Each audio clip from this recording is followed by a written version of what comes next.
تنویر خاص میں news channel see the world through کے ساتھ دوبارہ ہے، یعنی دنیا کو تنویر کی نظر دیکھیں۔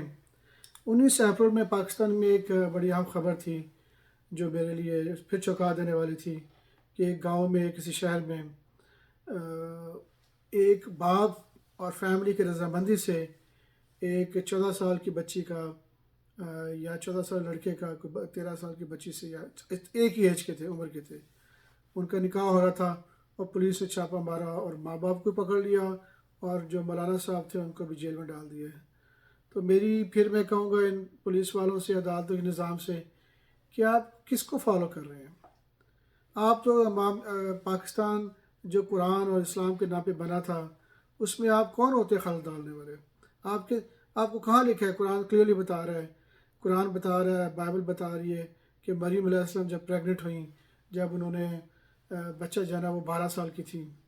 آپ کے جو نبی رسول اللہ صلی اللہ علیہ وسلم ہیں ان کے جس کی بنیاد پہ آپ وقار سے چلتے ہیں دنیا میں کہ ہمارے نبی نے ہمیں کتاب بچائی، اور وہ ان کے نکاح بھی کافی موجود ہیں کہ انہوں نے نکاح کیے۔ تو آپ کون ہوتے ہیں دنیا کے لا چینج کرنے والے؟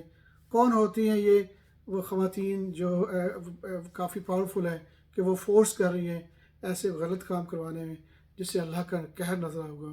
ہمیں واپس آنا چاہیے، اس کی اجازت ہے اگر ماں باپ راضی ہیں اور بچے راضی ہیں، اور نکاح بہتر ہے زنا سے جو گلی گلی پھیل چکا ہے۔ کوئی گھر محفوظ نہیں ہے، میں بچپن سے دیکھتا آ رہا ہوں گھروں میں جھگڑے، بچے 14 سال کے ہوتے ہیں، 15 سال کے، ان کو اٹریکشن محسوس ہوتی ہے، اور پھر بیٹی یا بیٹا آپس میں ملتے ہیں تو گھروں میں ڈانگیں چل جاتی ہیں، ایک دوسرے قتل ہو جاتے ہیں۔ تو آپ کو یہ پسند ہے کہ دنیا میں قتل رہے؟ وہ بچے جو 14-15 سال کے جوان بن چکے ہیں وہ ترستے رہیں اور گناہ کرتے رہیں، اور بولے کہ جب ایک بچہ باپ بنے گا 14-15 سال کی عمر میں تو وہ ایک بہترین اس کو وقار بلند ہوگا کہ جب وہ دیکھے گا تو آپ کے ملک کے لیے بڑے بڑے کام کرے گا۔ آپ کے بڑے بڑے کام کیوں نہیں ہو رہے؟ کیونکہ آپ نے نئی جنریشن کو آپ نے بڑھاپے تک آپ نے 18 سال تک اس کو وہ نہیں دیتے جو اس کی ضرورت ہے، جو اللہ نے اس کے لیے بنائی ہے۔ تو یہ ظلم کرنا چھوڑ دیجئے، دین کی طرف آئیے۔ قرآن میں ریسٹرکشن کوئی زیادہ نہیں، قرآن میں کہیں نہیں لکھا، کسی کتاب میں لکھا کہ کس ایج میں نکاح ہو سکتا ہے۔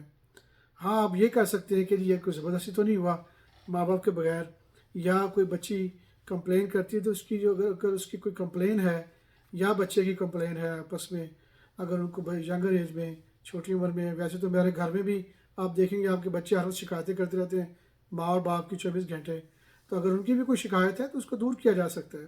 کاؤنسلنگ کریں، ان کی سپورٹ کریں، بجائے سے چھینیں جو ان کی ریکوائرمنٹ ہے۔ 13 سال کے بعد انسانی کو جسمانی اور جنسی خواہش بہت شدید ترین ہو جاتی ہے۔ اگر آپ اس پہاڑ کو نہیں روکیں گے، اس طوفان کو، تو آپ کا ملک تباہ ہو چکا ہے پہلے ہی، اور دوبارہ ہو جائے اور اللہ کا قہر بھی نازل ہوگا۔ تو اپنے آپ کے رویے ٹھیک کیجیے، اپنے پولیس کی اور کورٹ سسٹم ٹھیک کیجیے، اور لوگوں کو نکاح جیسے بہترین چیز کو اس کو رکاوٹ مت ڈالیے۔ امید ہے کہ ہم اپنے راستے ٹھیک کریں گے اور کائنات کے مالک کی طرف آئیں گے۔ آپ کا ملک لا الہ الا اللہ محمد رسول اللہ کی طرف بڑھے، یہ اللہ کے سوا کوئی معبود نہیں۔ کتاب ہے، اب اس نبی کی کتاب ہے جس نے تکلیفیں سہ کے بھی اس قانون کو اب تک پہنچایا۔ ان کے عمل پہ چلیں، انہوں نے کس طریقے سے زندگی گزاری، اور ان کے صحابہ نے کیسے زندگی گزاری، اور بی بی مریم نے کیسے زندگی گزاری۔ 12 سال کی عمر میں وہ عیسیٰ علیہ السلام پیدا ہوئے جس نے پوری دنیا کو ہدایت دی۔ تو ہم کون ہوتے ہیں روکنے والے؟ آئیے ہم راستہ چینج کریں، اپنے آپ کو ٹھیک کریں۔ امید ہے کہ اس سے پہلے کہ اللہ کا قہر نازل ہو ہم اپنے رویے ٹھیک کریں۔ ٹھیک ہے جی، اللہ حافظ۔